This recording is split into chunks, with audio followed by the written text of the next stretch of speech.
Hello and welcome back to the Northern Traditions Podcast, episode 105. My name is Jacob Toddson and I am your host. Today, we're going to be discussing plant medicines, their future, sustainability, and how they can benefit you. And we're all doing this with the help of Mariah from Four Visions. Four Visions is an online apothecary selling predominantly Hape and Rape and other plant medicine resources, as well as courses and general education on plant medicines, particularly from South America. And so, in this conversation today, we're going to be covering a lot of different topics, and I really hope you enjoy it. But full disclaimer: I am a ambassador with Four Visions, and I am working more closely with them lately, and this is part of that relationship. Now, I will say none of these questions were given to me. All of my questions were my own, and I was not told how to respond to them or what to say. This is still a very natural conversation of things I wanted to ask, and I was a user of Four Visions product long before I was an ambassador with them. Having said that, if you are interested in picking anything up from Four Visions, I do have a discount code, which is Jacob15 to get 15% off. But truly, I would not be talking to Four Visions. I would not be working with them if I did not believe in their product and I did not believe in what they had to say. And let me tell you, after speaking with Mariah, she is the real deal. It was an amazing conversation. So without further ado, let's go and begin this conversation discussing plant medicines here on the Northern Traditions Podcast. I'm happy to be here, and many blessings to everyone who is tuning in. My name is Mariah Ganessa. I am a mother, a daughter, a sister, a friend. I am also a plant medicine practitioner and the founder of Four Visions. We are a fair trade plant medicine company, and we work in partnership with indigenous communities throughout South America, really supporting in the bridging and the sharing of ancestral plant botanicals and the healing wisdom of nature with the world. And so I've been on a personal journey with plant medicines and with ancestral wisdom for over a decade now, and my own personal healing journey with plants and specifically with indigenous cultures. One particular tribe that I ended up studying with for nearly a decade really led me to founding and beginning Four Visions, and it really started as just an inspiration and a way in which I could give back. And little by little over the years, we've continued to grow and evolve and flourish. So I'm really grateful and honored to get the opportunity to steward this project, this initiative, and this growing community. And I'm really happy to be here with you all today to continue this conversation. And I'm excited to see what we talk about. Yeah. Well, let's go back to the beginning of the journey. Let's go back that decade. So, who was Mariah at the beginning of this kind of journey? Give us kind of a blueprint of who you were when that journey first began. Yeah, definitely. So I had a very beautiful middle class suburban Northern California upbringing, and I had a lot of blessings in my childhood. And when I got to my adolescence was really when I started to experience some disconnection and started to perhaps have some doubt come up as far as like the path that I was kind of planning to go on. So I graduated high school at the age of 16, top of my class with like a full ride to UCLA. And so I was always very academic and very success driven. I really was under the impression that I could just go to college and get a job and do all the things, and that if I just did everything that everyone expected of me, I would be happy and I would be good. But I was starting to experience, a little bit of doubt and concerns at that point, right before I went off to college to continue the next leg of my, studies and start to move forward in the development of what would be my career, that this was actually what was right for me. And so I actually went through a period of a lot of discomfort and, I experienced anxiety and just a lot of yeah, just not fulfillment, and feeling really disconnected is really the best way to describe it. I felt really disconnected. I didn't really understand why I was doing what I was doing. It just felt like it was, what everyone else was wanting of me. So it was actually in that moment, the summer before college, that I experienced plant medicine for the first time, and it radically, changed the course of my life, and really just opened up a whole world that I never even knew existed before. And Yep. so, I could go through the whole journey or keep it really short, but ultimately, what ensued was, a big wake up call to a version of myself that I didn't know existed, and it was a more authentic and truer version. And I did end up still going to college. And after the first year, that first year was quite difficult, especially because I had, experienced kind of some version of like a wake up or an awakening, and then going back into the college life, it felt even harder to be there at that point. So I left after a year, and so I was 17 at that point, and that's really when my spiritual journey really started. And while plant medicines were that first doorway to open me up to what else is out there, my spiritual healing journey took many different forms, and I went and studied many different healing modalities and traditions before finding myself in the path of the visionary plants and committing myself to that as part of my principal journey. But I went to India for 9 months and studied with yogis and real masters in the Himalayas, and experienced tremendous amount of consciousness expansion there. And when I came back, I was invited to go to Colombia, and it was a very synchronistic, lining up of events. And I went and I met the person who would become my teacher for the next 10 years and is still my teacher today, who is Taito Juanito. He is a traditional healer and medicine man from the Ingano tribe of Putumayo, Colombia. And his people, they are from the culture of the Yahe, which is the Colombian form of ayahuasca. And for them, the Yahe is a principal pillar for their people, and they utilize it for all different types of healing, guidance, counsel, organization, and really serves as that foundation for their people and the way in which they operate and interact with life. And so it was a profoundly healing experience for me, and really, blasted me open to the depths of what was there for me to discover and uncover about my own psyche, about my own healing. And I kind of went on a many year journey kind of to get to know myself, to become myself, because I was still, just becoming an adult really at the beginning, at those first few years of my inquiries. And, I stayed. I went for the first retreat to experience it, and I really fell in love with the medicine, with the culture, and then with my teacher. And what ensued was, a decade-long apprenticeship where I got to heal myself and then start to study little by little the art of healing, and according to the Inga people and their, very unique, very powerful science of Amazonian botany. And this science really changed my life so profoundly, that I was inspired to create a avenue for which we could bring these sacred practices and healing modalities to more people all over the world.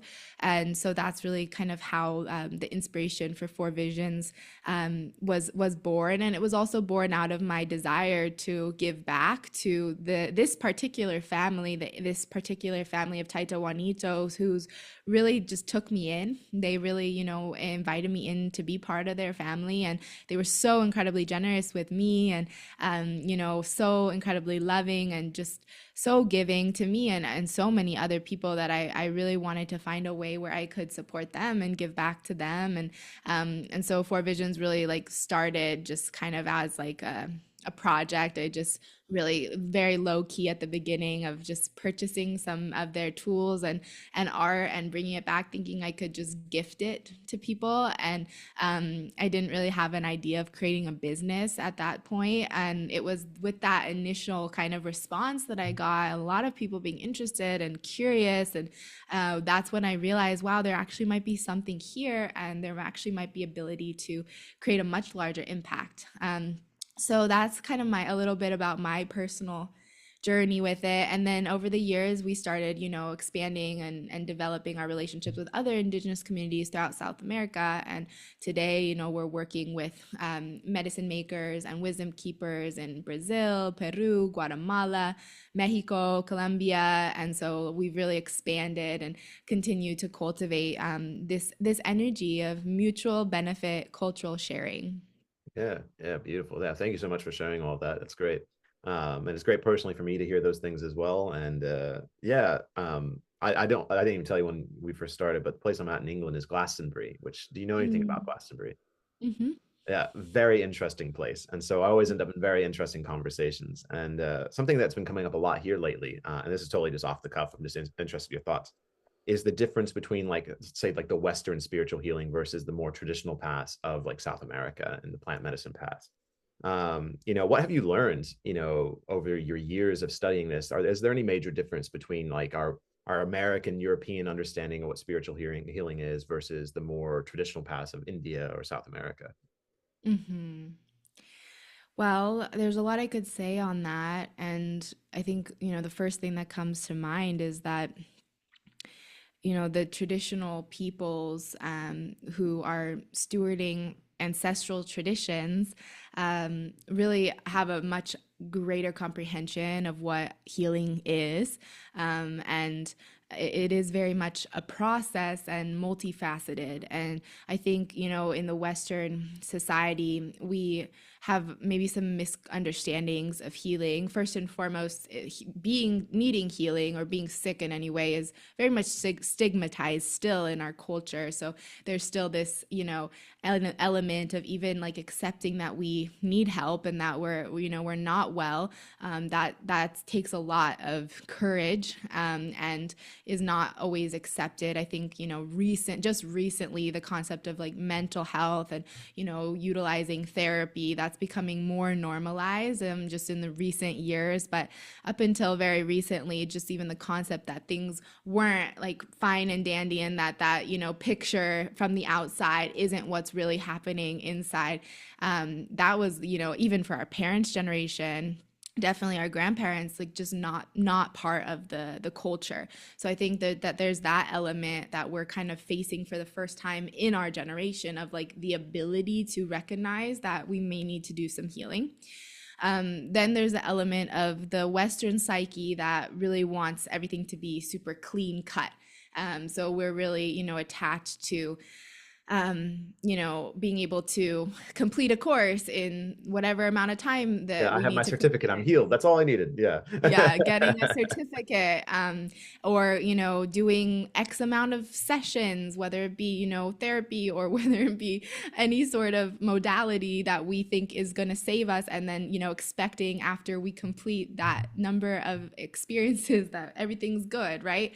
And so I think for ancestral traditions, the concept of healing as a journey and as a process and as something that is actually infinite, not finite, not ending, is actually much more ingrained into the perception and the architecture, the design of their cultures. And I think that many of the indigenous cultures that I've had the opportunity to study with and spend time with have a lot of that universality in their the way in which they perceive life and the way in which they approach healing, and it's not stigmatized in the same way. So we're all healing, and like even the healers are healing, and that even like the greatest shamans or the greatest elders and wisdom keepers are healing. So there's this slowing down, recognizing that healing is actually a journey, and that as we heal, our consciousness expands, our potential expands, and our capacity expands, our gifts develop, And we actually go through a process of empowerment in a healing journey. So as we're healing little by little, we're actually like rooting our spiritual fibers deep into the earth and like becoming the person that we have always been meant to be. And it's really, the concept of healing becomes much more this process of like radical transformation and spiritual evolution. Mm. Yeah. Um, kind of pull it back what I said, but like the certificate culture, because that kind of goes into like this conversation a little bit on like plant medicine. Because I think the reason we get so certificate obsessed is because we don't have those wisdom teachers anymore. We lost them in the Western societies, and so I think we've replaced the teacher with the certificate. Like, oh, I completed the course, and instead of having, oh, my grandfather taught me this, my abuelo taught me this. Mm-hmm. So how do we keep that balance of the Western culture is getting more interested in plant medicines while still respecting the traditional teachers, the people who still protect and honor these medicines today? Mm-hmm. Yeah, that's a wonderful question. I think I want to touch on one other element of the question before, Yeah, because there's this other piece that you mentioned of like the West versus the indigenous cultures. And I want to clarify something because all of us have indigenous roots. So all of our ancestors are indigenous to the earth. And if you go far back enough in your lineage, for some people it's just a few generations, for others it's many, many generations before you kind of arrive at that generation of ancestors that remembered that connection with the earth and nature and the connection with the sacred. But because all of us have that in our DNA and in our blood, I feel like what we're being asked to do at this time is remember and return. And when you mentioned, the differences between like the spiritual world of the West and indigenous cultures, I feel like what is happening so much in like spiritual world or the spiritual community, quote unquote, is that we're trying to like create something new and there's no reason to reinvent anything. And so within that, I feel like there's a big call to return back to our roots, return back to the ancestral knowledge that lives within each one of us and our bloodlines, and resource ourselves with intact ancestral cultures that are still living today. And so a lot of us come from lineages where, there are not, intact rituals or practices still there living in today, but we can go on spiritual pilgrimages to our homelands. We can connect with the earth, and within those particular lands that our ancestors lived in, there's a lot of wisdom and information that can come to us. And then we can also, if we learn how to engage with other cultures in a good way and really decolonize our mind to be able to receive and be in reciprocity and relationship with other cultures and traditions, we can resource ourselves with the wisdom and the information that exists in those other cultures. So what I feel to be lacking in the spiritual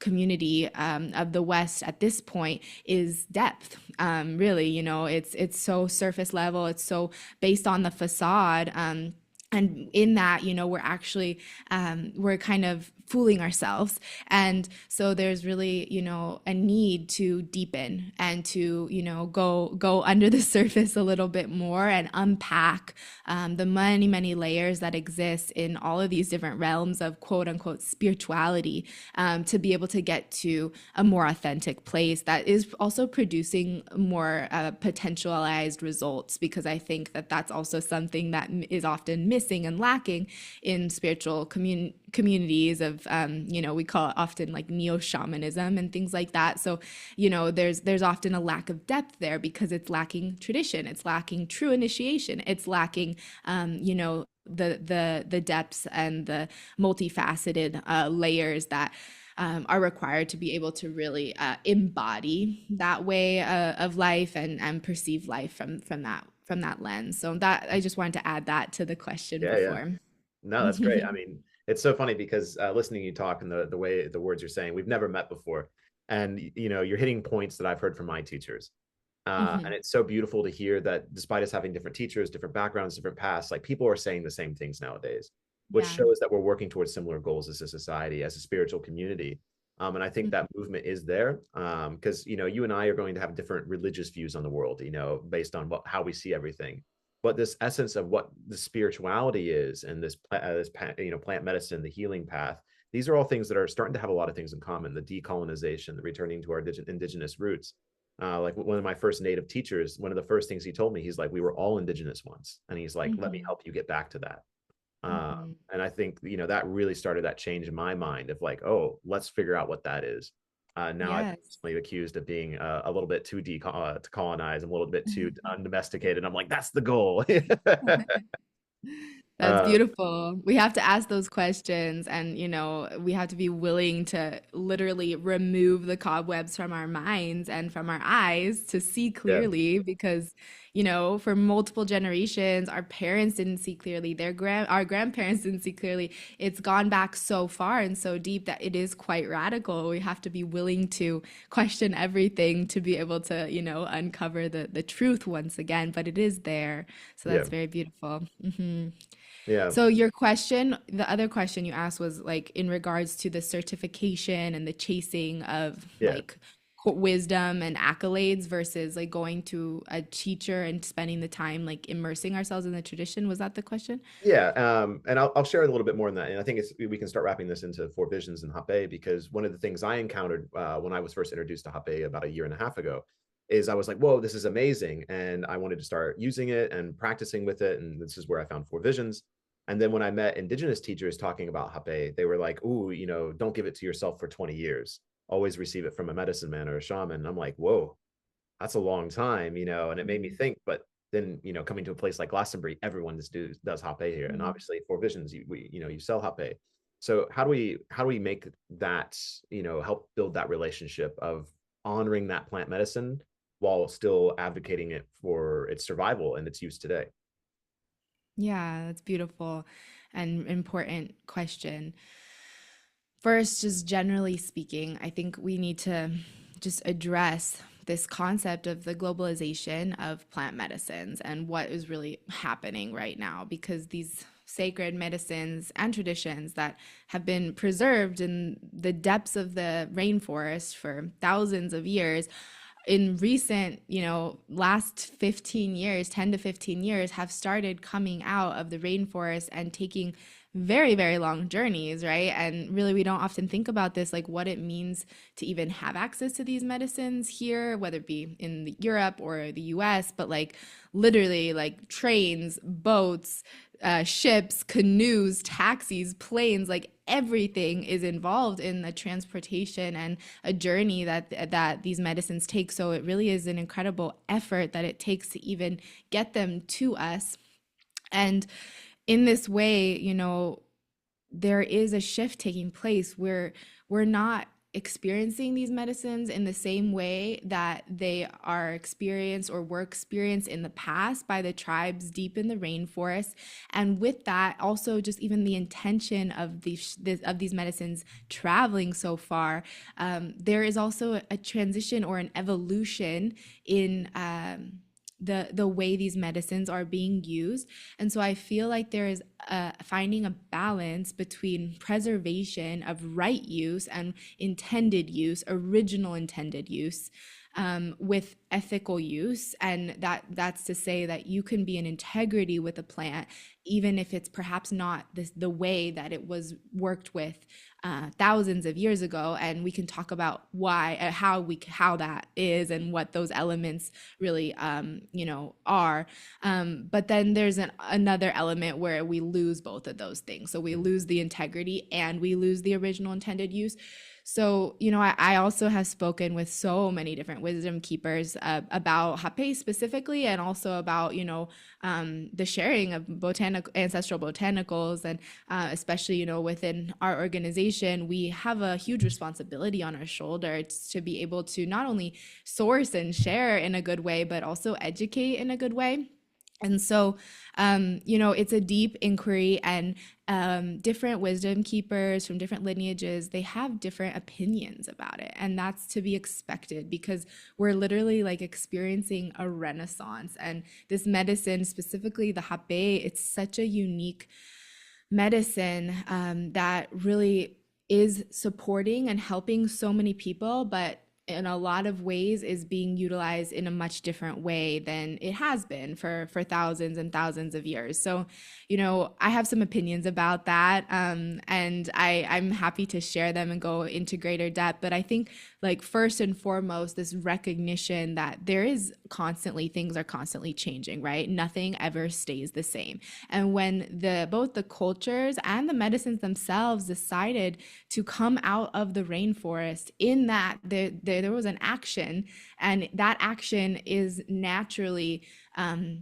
catalyzing change and evolution. And so, anyone who is part of the plant medicine cultures, or incorporates plant medicine into their practice, has some level of responsibility to be part of and affect what that looks like in the next 5, 10, 20 years. And so I do feel like we're in a very pivotal moment when it comes to what this is going to look like going forward, and what everyone's responsibility is, especially those in the West, is to educate yourself to understand what right use is, what original intended use is, and then to really vow and make a commitment to yourself, to your path, and to the spirits of nature, to carry these medicines in a good way, and to really be a medicine carrier. Because just even having some hape, that makes you a medicine carrier. Even if you're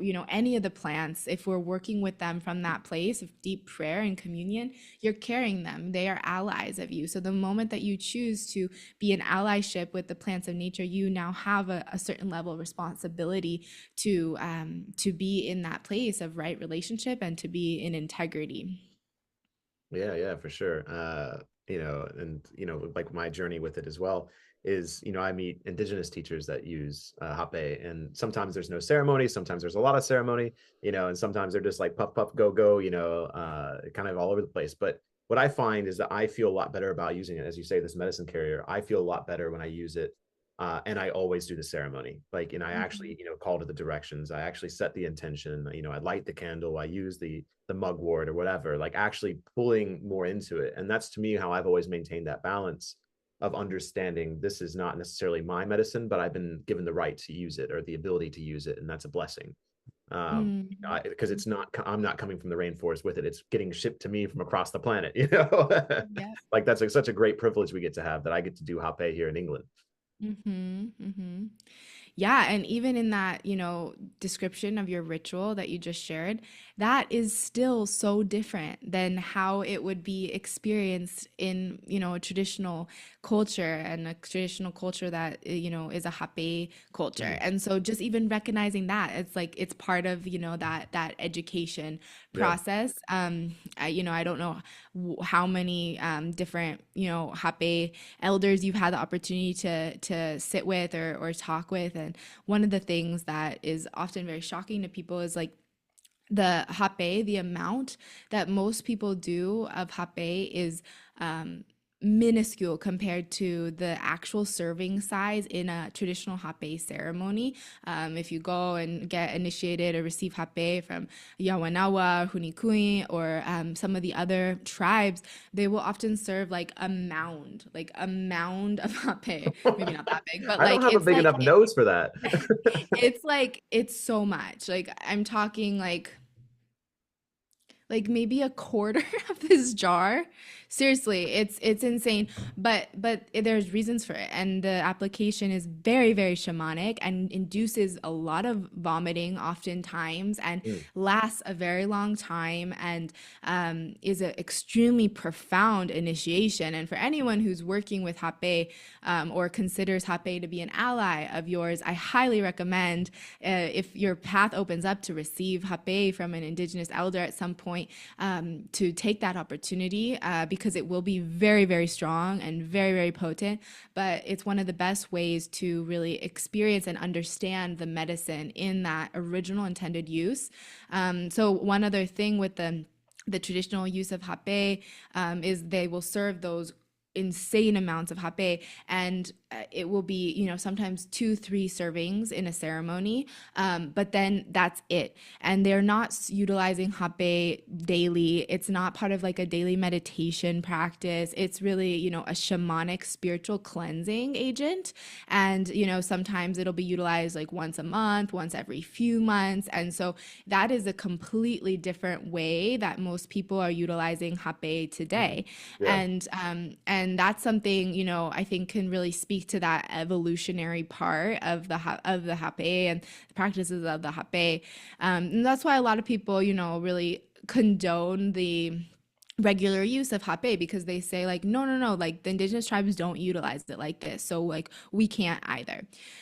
The thing is that things are evolving and that the wisdom of the plants is infinite, and we are also living in a time of rapid evolution. So, like, time and space are speeding up and things are evolving, and the human race and the human species is evolving rapidly. And so, it's to be expected that our technologies, our ancient technologies, also evolve with us and adapt to the needs of the human consciousness. Now, this is just my perspective. I'm not speaking on behalf of all indigenous Yeah. Yeah. Yeah. communities right now, right?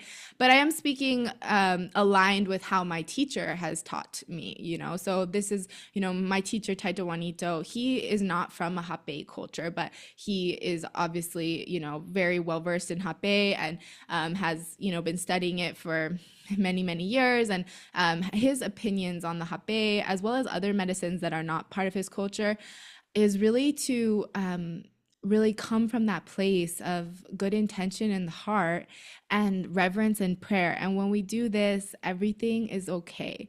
And I really love this approach. It's a lot different than, not all wisdom keepers or indigenous elders are speaking like this right now, but I really love this approach because I feel like it really speaks to what we're needing as a society right now and as a collective consciousness, because the reality is people who are praying with hape on a regular basis, this medicine is radically transforming their lives. It's radically enriching their spiritual connection and their spiritual practices and fortifying their connection with nature and serving as a really beautiful, potent modality to check in, to center, to reconnect.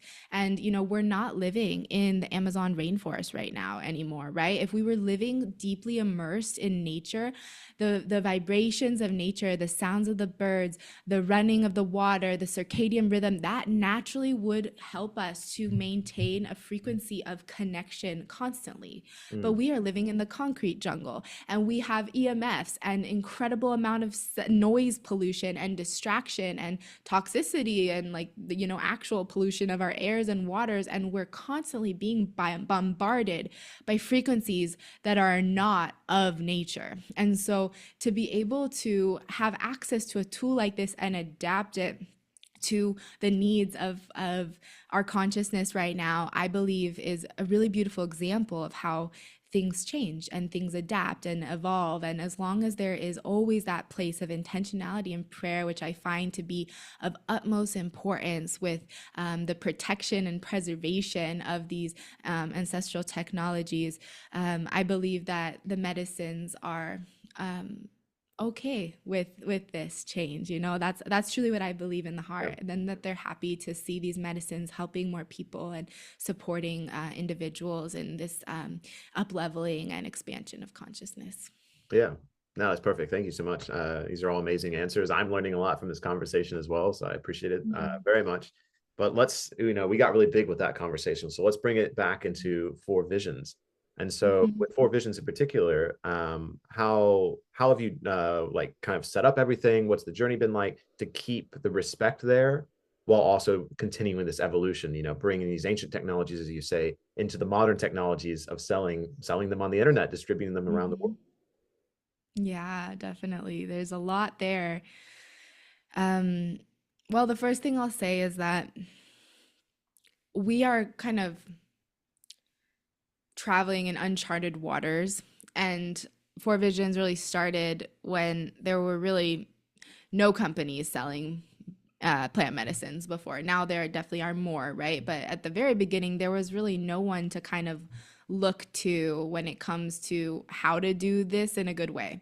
So we really had to kind of discover that for ourselves. And thankfully, we have a lot of incredible indigenous partners who have been with us every step of the way, guiding us, counseling us, telling us don't do that, and do that. And that has been really, really helpful because we're kind of like, we've been establishing or kind of creating a new idea that really hadn't been done before. And so this element of stewardship and bridging has really been a study for us as an organization. And we really, are always listening and always just observing and investigating, because it's not like we've like have our like secret sauce, like everything dialed in. And I don't think anyone ever does, right? It's always an evolution. It's always a process. We're always learning. And one of the things, that came to us throughout the process was this understanding that, like, yes, we have a great responsibility here on a spiritual level, but at the same time, like, we can't take responsibility for what happens once the medicines are already received by our customer or a client. We don't have control over how they are utilized, or where they're shared or who they're shared with, by whom, right? There's so many different elements and factors to that. So all we can do is ensure that while the medicines are in our hands, we are protecting and preserving them, and that we're, really honoring the sacredness of the wisdom that these plants contain by, protecting the space that they are inhabiting in our warehouse, to the intentions that we put into each package when we fill them, and really just ensuring that our prayers, that as we're acting as like the vehicle for these medicines to go out into the world, are super aligned and tapped in, and really from that place of truth and the heart. And then the other thing that we can do is we can educate, we can provide resources, and pray that as many people who want to receive these medicines find these resources and educate themselves, and whether it be through us or through other vehicles, that it really becomes, a standard for anyone who's interested in working with plant medicines, these elements of honor and respect. And I do feel that over the last few years, even more and more, it's becoming like more expected to work with these medicines in a good way. I think there was like a few years there with like, the festival scene and rave culture, where maybe plant medicine started kind of like getting a little, yeah, it kind of got questionable there for a second. But then I think a lot of people maybe judged or criticized that, and then in combination with like platforms like us, who are really coming out and like saying, no, this is the way, there's only one way, I do feel that there has been a shift, which is really, really beautiful. And I love getting to meet with people who are plant medicine practitioners and hearing about their rituals and their practices and the way that they work with the medicines, because it really is just so beautiful to watch that those seeds of like honor really just growing and maturing, and that then those people who introduce someone else to the medicine, that they do it from that place. So it's a really beautiful, and I think that that's been one of the biggest like places of study and investigation for us as an organization, as like, where does our responsibility end, and where does it begin, and then really be doing our best in full authenticity and presence to really tend to all the different areas that are our responsibility.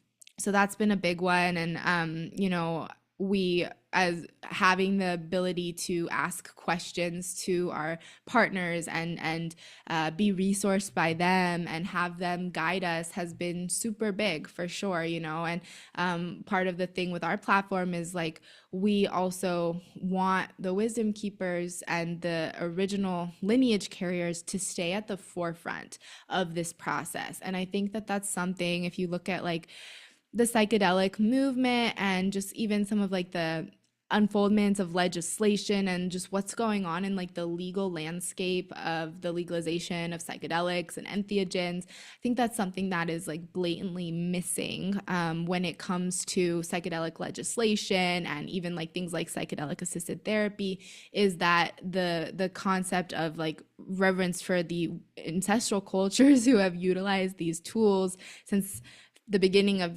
their culture's origin is like completely absent from the conversation, and that is something that we feel is very dangerous and something that we'd like to change and we'd like to influence. Because it's beautiful that we're living in a time where, you know, different medicines are becoming less stigmatized, and we're like as a society considering what role they might play in you know, mental health and psychology, and psychedelics even potentially having a role in therapy is a very beautiful thing.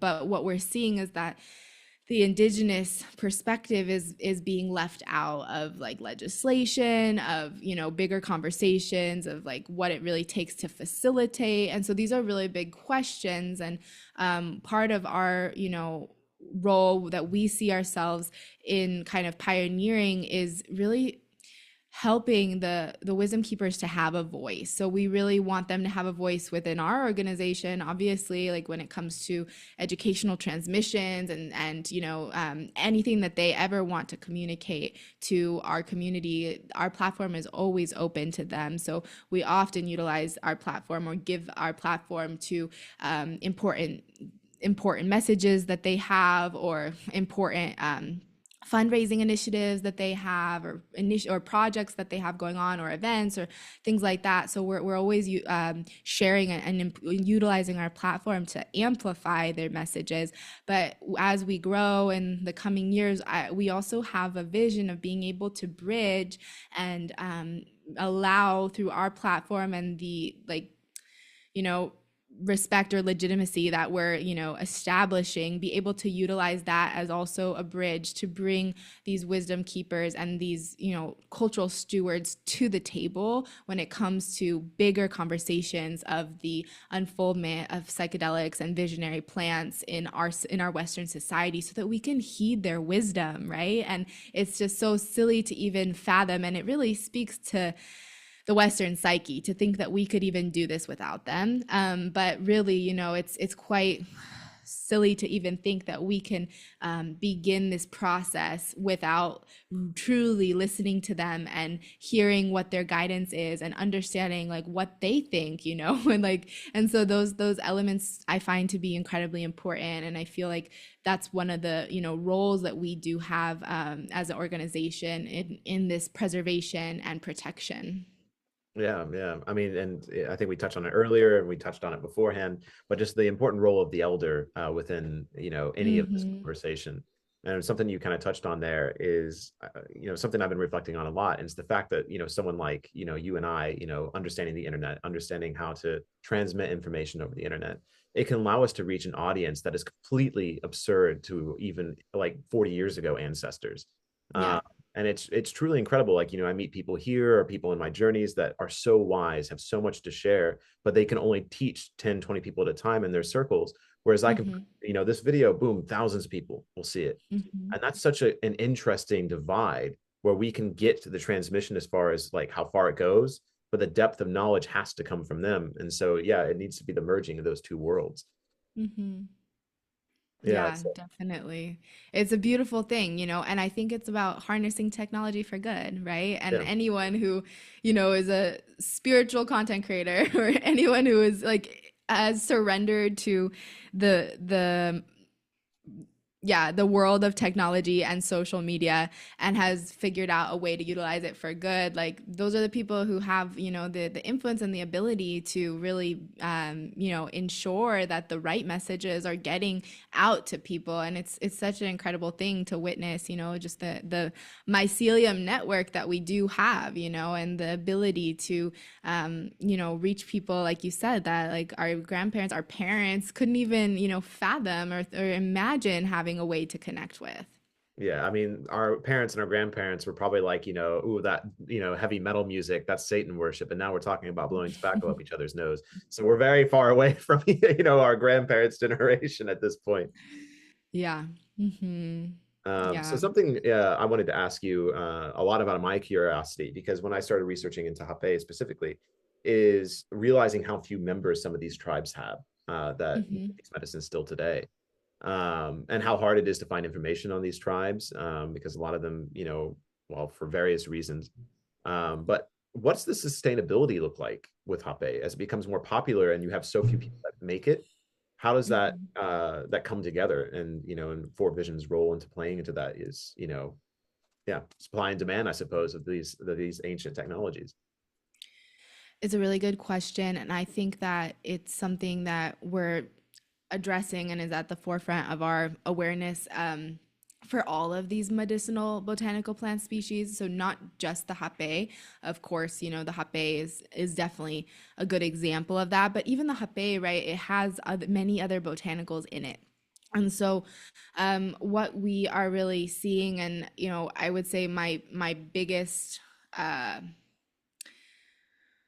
like experience on this is with ayahuasca, because I have been studying ayahuasca for the last 10 years, and it's a completely overharvested plant species, and it's probably one of the best examples we can give to just the need to heed the lessons that we're learning and seeing. But ultimately, with the globalization of plant medicine, more people are obviously increasing interest and desiring to experience it.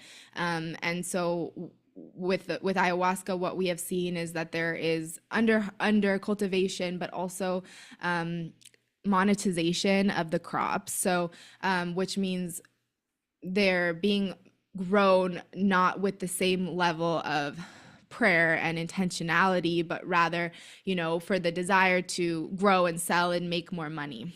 Yeah. And so the solution to that, which, we're already doing, with our nonprofit Magic Fund, and we are wanting to basically expand this to many, many botanical plant species, is to plant more medicine, and to steward medicine in a good way, and to plant enough medicine that is, maintaining ethical planting practices and agricultural practices, and, doing the things that is required to maintain the integrity of these plants. So there are certain things that are just kind of like a given when you're cultivating botanical, medicinal, shamanic botanical plant species. Number one, that they're not being grown next to like any road or any place where there's just like who knows who is driving past that, because they're all bringing energy to that. Number two, that they're grown sustainably in harmony with the earth, and they're not being, no chemicals are being put on them, and that they're, grown in a way that is not depleting the soil or causing more damage to the ecosystem. And then, yeah, number three, that the harvesting of it is done with intentionality, and that whoever is touching those plants and caring for those plants is coming from that place of good thought and good intention, and holding that vibration of the really, how the ancestors have taught for thousands of years what it takes to create good medicine. So these elements are really important to be protected, and really the only way that we can ensure that that happens with this kind of like blowing up of the increased interest in hape and other botanical plant medicines from the Amazon is to work very closely with our partners to preserve more land, so buy more land and get more land back into the indigenous people's territories, and fend off the oil and mining companies and logging companies that are encroaching, and really just like waiting to poach these sacred lands. And this is happening all over the Amazon. So land preservation, land buybacks are really important, because if we have enough land, then we can work closely with these tribes. Like you said, there's not a ton of people in the tribes, but if they have the land, we can, plant the medicine, we can cultivate the medicine. And so that is a really big thing. And that's why you see a lot of indigenous communities having like land preservation projects, and that's becoming, more and more popular. With wanting to expand their territories or reclaim land that was lost in the past and rehabilitate it, because even getting the land back doesn't mean that it's like ready to go when it comes to like planting medicines that are for the healing of humanity, because at the end of the day, like the waterways are polluted, and the forests have been logged, and the fish are dead in the lakes and in the streams. So it's a really dire situation, but it is not out of hope, and we have not reached that point. And so at this point, I really do believe that there does need to be a lot of action taken when it comes to what the steps that we make in like the next 3 to 5 years are incredibly critical when it comes to like this great vision of sharing plant medicine with the entire world and like healing humanity through it, which is something that Easy. a lot of people want. Very simple goals you have, I'm learning. Yeah. So anyway, like we're doing it, step by step. So we just acquired this year with our nonprofit, which I can share more about, but we just acquired 50 hectares of land in Colombia and Putumayo. So that's over 100 acres. And essentially that entire property is a planting project. And that's a lot of medicine. And so the idea is to learn how to do this and to do it well and then replicate it. Yeah.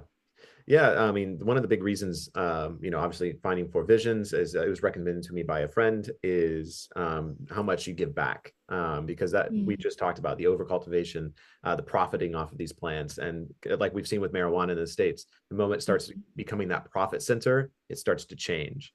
And so, how has Four Visions built that relationship? Obviously, you've mentioned the Magic Fund.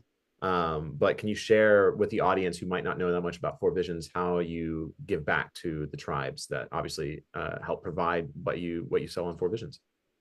Yeah, thank you so much. I do feel like the giving back is incredibly important, and I really attribute our success as a company to our business model, because it's really beyond what most people would do or expect is needed. And that was really designed from the beginning on purpose, because we did not set out to be an ultra profitable business with, more white people taking advantage of indigenous cultures. That was never what we wanted to create, and we wanted to ensure that that never happened. And so ultimately the model we created was very much a partnership model.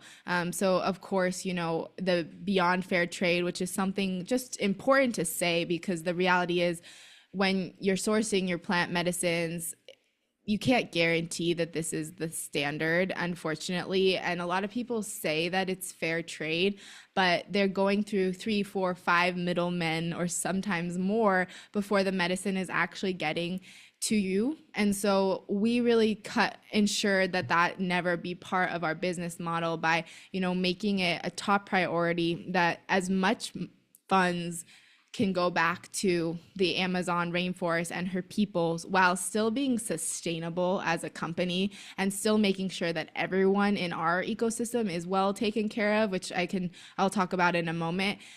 We set out to do that. Our goal was to be a company. We're not a nonprofit in our organizational structure, but a sustainable, ethical company that could in a lot of ways be a model for ethical commerce, and that was, looking back, it was a big undertaking that we're still learning how to do. And we're still, every day, seeing like how we make this continue to work and how we continue to really bring this element of flourishment from the bottom up to ensure that our partners are well, that our community is well, that our team members are well, because we feel that in order for a business or an organization or community to be well and thriving, all different elements or aspects need to be well, right? And so, for example, my team members, they also have families. They also need to be well compensated and they need to be well taken care of. And so we made that a priority, paying way above, the normal or expected wage for our area, because we wanted to ensure that there was like an energy of thriving that was like the foundation of our organizational structure. And our indigenous partners, it's not just the fair trade purchase of their medicines, but so many different aspects where we're entering into a partnership, where it really is a togetherness, where we're doing this together as one community, whether it be our willingness to support them with the element of like business development and inventory management, and to help them learn how to operate and participate in a economic model that is like growing quickly, and a lot of them don't have like the skill sets or even the technology to properly track or maintain business operations on this scale. So we help them with that. We teach them, or we learn together, and we equip them with the resources and the tracking modalities, everything that they need to participate in an e-commerce model like this. It's the fact that our platform is theirs. So if they ever want to promote a retreat or an experience or an event, or they need to fundraise, like we instantly give them our email list and utilize our platform to really promote whatever they need us to get the word out to about.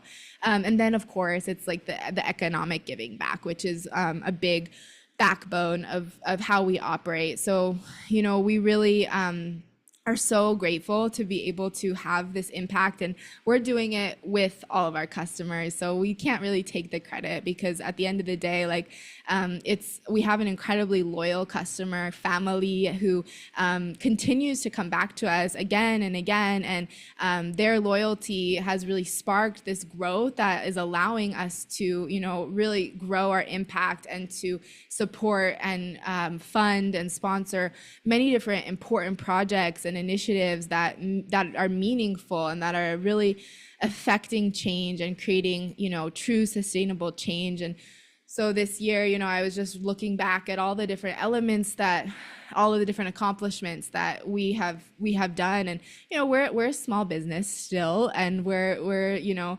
humble small family run company. But like, if we really look at all of the different communities we supported, infrastructure projects we did, language schools, health brigades, music projects, like it's quite impressive, and it's actually making a difference. It's really such a beautiful thing to not only have our indigenous partners call me and tell me, wow, the children really loved this initiative. Can we do it again next year? Or there's this family that really needs help. Can you guys help?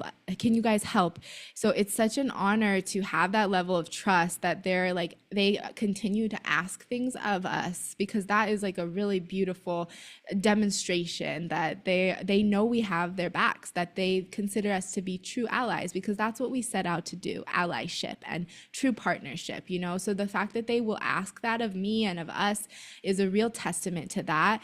And secondly, the true impact that it's bringing, because we never set out to have all the answers. All we wanted to do was utilize our platform to tend to the needs of our partners and their villages. And so we never come up with the ideas ourselves. They're all led by the community. They are the ones who come to us saying like they want this, or can we help them with this? And so to kind of watch it blossom and see like how all the different threads and weavings come together, and to really witness the impact and the joy and the satisfaction that these communities are having, because they're getting to advance their cultures, they're getting to advance their technologies, their infrastructure, preserve their cultures. They're doing the things that are most important to them with our help. So it's a very beautiful honor, truly. Like there's not a better word than just true honor to have this opportunity. And we pray that we can continue, growing and amplifying our impact because these things are important, and this way of life is important, and this wisdom is important, and I believe it does hold, powerful keys to the future of human consciousness and the future of our species. And so we must protect the lands, we must protect the languages, and the stories and the ancient traditions and practices and the belief systems. All of these things are vital to the success or the survival of our human race, because when we start to lose those things, everything falls apart. Yeah, for sure. And sometimes I'm reflecting on this whole time you've been sharing, like, absolutely beautiful. Keep it up, keep going. Don't stop. But I think, I needed to, hear this interview as well. And I hope people are enjoying it, because I think there's definitely this image of when people take advantage of spirituality is, they're like talking about healing, talking about spirit, like the mega churches in the US, and then they hop on their private jet and they fly back to their mansion. Because ultimately, no matter what belief system there is, spirituality is, just an endless cycle of giving and giving. And so it's so beautiful to hear that, your favorite memories, it sounds like, of all of this is not, how much money you made, all the things you were able to buy. It's what you have been able to do with it. And that is the most important thing. So definitely well done to you. I mean, it's a beautiful thing. Thank you. As to all of us, I have an incredible team, and I mentioned, our community. So yeah, we're just so grateful to be able to do this work together, and to have so many incredible people who believe in us and who understand what we're doing too. Because like you said, there can be a lot of misunderstanding too, and I think that's something we have learned how to navigate more and more over the years, because like we know we are operating on a level of integrity that far supersedes like most people and businesses in today's day and age. Yet still, there is like that room for misunderstanding from the outside world and assumptions, and so I think like the best testament is our relationship with our partners, and our indigenous brothers and sisters, really our family who are building this with us, and then our customers too, people like you who are willing to promote us and really have enough like personal trust in the brand that it's just like natural to say the good things about the company. And I think that that's also like a real testament, and something that we're really, really grateful to have, that trust and that those endorsements. Well, now I have to do like a mound of Hape every time I do it now. So I'm gonna have to buy it like twice as much. No, if I start doing it I'll be like, I'll never do this again. Yeah. But just a couple more questions for you, because we're already past the hour mark here. But I definitely wanted to know personally, because we talked about earlier with, how different Hape is done in traditional communities, how it's being done by people as soon as it leaves and is purchased by people through Four Visions. So for you now, after having gone through this for so long, what's your relationship with plant medicines today, whether it's Hape or ayahuasca, wachuma, what's your relationship today after all this work? Mm-hmm. So I am a Yahesera. My path is with the Yahe, and that's my principal medicine. And it's a medicine that really I orient around and utilize for so many different purposes, for my spiritual hygiene and my spiritual practices, ritual, prayer. I utilize it, my spiritual studies, investigation, expansion of my consciousness, and my spiritual maturation and gaining of greater wisdom. And I also utilize it for counsel, to orient me and guide me in all the decisions that I make as the founder, as the CEO of this company, as a mother, how I parent my child. And really, it is like my orienting star, my guiding principal pillar, that really is the foundation for my spiritual path. And so I drink medicine regularly because I'm utilizing it for all those things, right? And that would be a conversation for another time, but there really are a lot of different ways to utilize plant medicines. And some people, have it once in their life and that's all that they need and want. Other people utilize it, more intensively for a period, and it can be really supportive, like for a particular process that they're going through or healing journey that they're on. And then there are, other people who really, find a relationship with it that is sustaining and long term. And for me, that's really been, that my experience with the medicine of the Yahe, but there are a lot of other plant medicines that serve as ally plants for my path and my studies with the Yahe, and the Hape is definitely one of them. And I'm really grateful to be walking this path, and I believe in these medicines. I utilize them, and I incorporate them into my own personal practice. But I'm also highly trained in being able to facilitate them to other people. So when we're like writing the descriptions of like how to work with Hape or which Hape to use, like I'm writing those, right? So ultimately, my skills and the studies that I did really kind of have influenced and allowed for us to create like our design of how we orient people to all these plant medicines. For example, like traditionally with the Ingano tradition that I was speaking about at the beginning, there's always a consultation before you work with any plant medicines. Like I'm talking all of our tinctures, our botanical lotions, plant baths, and then depending on the consultation with the healer, the shaman, or the taita, you are prescribed a therapy, and it can be a couple of weeks, it can be multiple months, but during that process, it's like a spiritual container where you're working with particular plants and in a certain way, morning and evening, or once a day with a particular prayer, and this is all prescribed to you by the healer, and this is how traditionally we would interact with many of the medicines that we have in our apothecary. So we had to figure out a way to bridge that for people and support people in their introduction to the plant medicines without having that original like consultation or that initial diagnosis, right? That was kind of one of like our biggest challenges as an e-commerce company. And so part of the way that we really navigated that was like through the communication, the expression of really choosing and how to choose and when and how to choose which medicine is right for you. So ultimately, in my personal experience, I have utilized and continue to utilize all of these plant medicines, and I have relationships with all of them, and I know them very well at this point, because I have learned how to utilize them on myself, and I've also studied how to diagnose and recommend them to other people.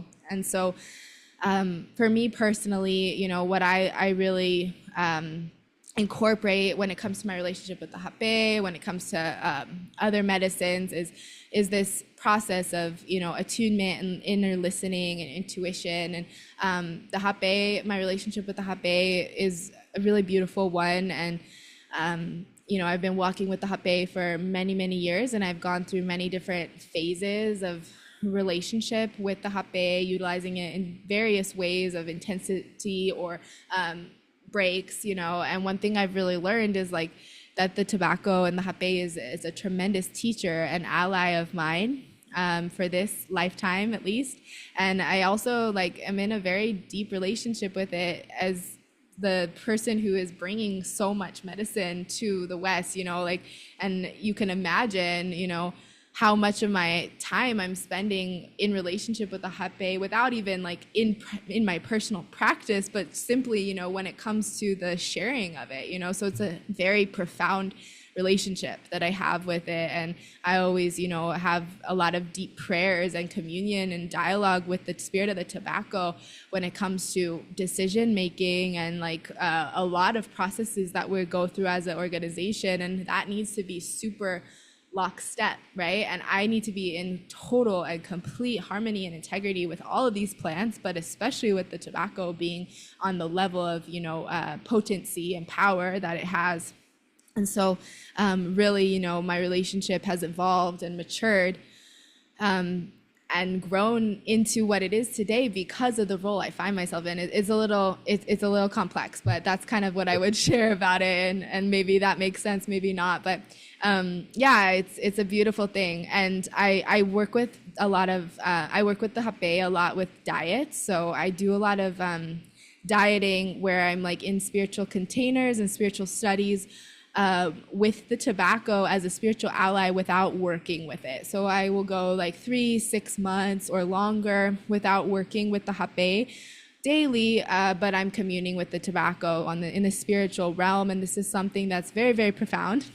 And something that is kind of like a really beautiful place to investigate and expand in your studies with the tobacco and with the Hape, because all the benefits that I can get from the Hape when I sit with the Hape and work with the Hape, I have the ability, and we all have the ability to call upon that essence of that plant spirit without actually ingesting or taking it. Hmm. And so that is going into the invisible world. It's going into places of allyship, true allyship with a plant. And you get to a certain point with a particular plant, because these are all relationships that we're cultivating, building. So when you get to a particular place with an ally, that ally accompanies you. It like sits on your shoulder, it's with you, it becomes part of like your spiritual armor. And then you don't even actually have to utilize it to feel it and to receive its healing and to receive its guidance and its information, its wisdom. So that's been a big part of my journey over the recent years, and it continues to evolve. And I'm always, listening. We go through different phases in our lives, and we go through, different places of times when we, are relying more on medicinal plants or less. And, there's different chapters. So it's always, about listening to those different phases and seasons we find ourselves in. Yeah, it's always so funny because people, I've only done Yahe once, and people will still ask me how it was, and I always correct them, and I say, no, how is it? It's not something that just one and done. It's something that's continually a part of you. Mm-hmm. You're continuing to learn those lessons. And something, Mm-hmm. as far as like, there's so many rabbit holes I want to jump down with everything you just said. So if you ever just want to have a conversation and talk plant medicine, I'm totally down. We could probably go for hours. Nice. You're very knowledgeable and I love it. So I think the last thing I really want to ask here is, for any of my viewers that are watching that are on a spiritual journey right now, whether at the very beginning or at the end of a cycle, starting a new cycle, what's something you think people can bring into their lives, maybe on a daily or weekly basis, that can start them, down a healthier path in connection to themselves? Thank you. It's a beautiful question. Good reminder for all of us. As you can probably infer from everything that I've shared thus far in this conversation, I believe our relationship to nature to be inherent to our well-being and our mental health, emotional health, and spiritual health, and physical as well. And so that's really where I would turn towards to answer that question, regardless of where we're at in our lives, to look at our relationship with nature as a guiding point or as a starting point of orientation to determine what we're needing or what's missing or how to proceed. So we can really understand how we are doing and evaluate how we're doing by really looking at how we're feeling in our interconnectivity or our lack thereof with nature. Because we are inherent to nature, we are part of her, she's part of us. Whenever we start to feel separation or disconnection, that is when things start to get out of balance in our lives, and it can result in many different symptoms or reactions in many different areas, right, of the body or the mind, the spirit. And so looking first to that, seeing how am I feeling in this moment in my relationship with life itself.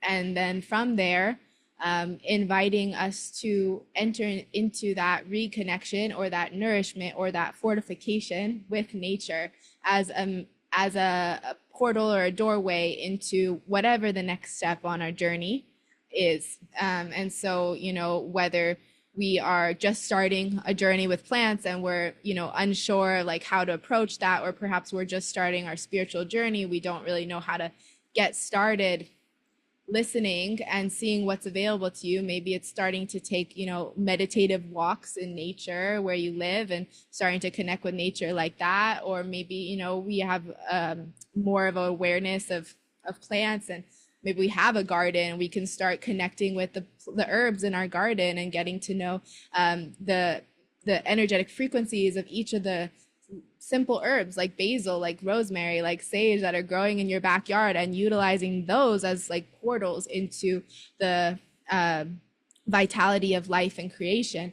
Or maybe you're more interested in, the potent healing power of plants and the master plant teachers or the allied plants, and you're interested in incorporating more of those powerful shamanic healing plant agents into your practice. And if that's the case, educating yourself, following your intuition too, and determining which medicine is going to have like the information that I'm needing at this moment, because that's what's so beautiful about aligning with the force of nature as we go through these different cycles and chapters in our lives. Is what I need one day is different than what I might need tomorrow or next month or next year. And so when we align ourselves with the wisdom of creation and with nature specifically, we can resource ourselves, because in that alignment we are reminded that we are not alone, that we've never been alone. And in that knowing, we have the tools or the allies or the support, the resources that we need to find solution to all of our problems, or to nourish the places that are weak, or to bring clarity to the places that have gone fuzzy and have started to lose their crystallized clarity. And so in that way, that is my invitation, and that is how we approach life, and how I walk with this approach with the plants and nature. And that is my invitation to all of you listening. Yeah, no, that's beautiful. I think I was going to say it if you didn't, but as soon as you said we're not alone, that really resonated with me, because I come from this. I admittedly don't know as much about plant medicines, plant allies, which is why I'm so grateful for this conversation. I came into spirituality more through, drum work and connecting through the spirit realm that way. Mhm. And I was thinking, like, holy shit, you got humanity that can help you. You got the plants that you can help you. You got the spirits that you can help you. So truly, Mhm. I think if anyone's struggling out there, I know you mentioned being, struggling with anxiety, that's what I always have Mhm. struggled with. And feeling alone is one of the biggest parts there. And it's like, damn, we're not alone. There's so many things that Mhm. can help us, so many allies. And I think that was a really Mhm. powerful reminder of that as well. So thank you. Mhm. My pleasure. Thank you so much for having me for this conversation. Happy to be here and to connect with you and your listeners. Yeah, but we got all the good spiritual stuff in that little line. But if people want to know more, Four Visions, this is your time. Anything you need to share about Four Visions we haven't talked about. As far as programs you offer or things that any of my viewers would be interested in. Awesome. Thank you. Thank you so much, Jacob. Check us out, fourvisions.com. Our social channels are Four Visions Tribe. So you can check us out on YouTube, Instagram, TikTok. And we are the main program that we offer at this time is our plant medicine integration program. So that's our digital content series, and that's a really special container for anyone who is interested in really learning more about how to incorporate plants into your spiritual studies, really is what it comes down to. And taking that approach, and the integration, of course, is that principal piece, really geared towards people post visionary plant medicine experience. But it really is, it's a spiritual study program for plant medicine. And it's our main principal avenue for educational studies at this time. And other than that, yeah, our apothecary is, incredible and very extensive. So definitely, take a deep dive and reach out to us if you have any questions. And we'd love to connect with you. And yeah, thank you for being here, for tuning in. Yeah. One thing I meant to ask earlier. So you mentioned, like, having people reach out and talk, like, I have this issue, you can recommend like working with this plant ally. Is that something Four Visions offers kind of officially, or is that more just like send an email and maybe, someone can get back to you about it? Yeah, so right now sending an email, and our like customer team, our customer service team is they are plant medicine practitioners, which is amazing. So they can all recommend very accurately and adequately. If anyone ever has questions, you can always email us. We are launching a quiz actually that on our website, which is also another way to kind of help orient and guide people with making a decision. And then in the future, hopefully, possibly in 2025, we would like to open up that avenue for yeah, consultations and those like that traditional methodology of getting the opportunity to be prescribed or shared or recommended, the botanicals that are fit for whatever that person is going through or dealing with at the time. Yeah, awesome. I'm so happy to hear you say that, because I was like, whole time I'm like, you need to do that. That sounds so awesome to have like, Yeah. like one-on-one consultation. Because I know, again, for me, not knowing that much, doing Ahe once and in Hape, it's like there's so Yeah. much more than that. And I think, yeah, people would absolutely love that. But Cool. truly, thank you so much. It's been such a pleasure talking to you. Mm, Really hope everyone enjoyed the conversation. I know I have. And you don't need to hear this, but truly, you're the real deal. I love it. I love that you know what you're talking about. Like I said, you're not hopping in your private jet after this. You're not, you don't know anything about plant medicine. No, you're the real deal. I love it. Thank you so much for your knowledge. It truly is a gift. my pleasure. Thank you so much, Jacob. Really appreciate it.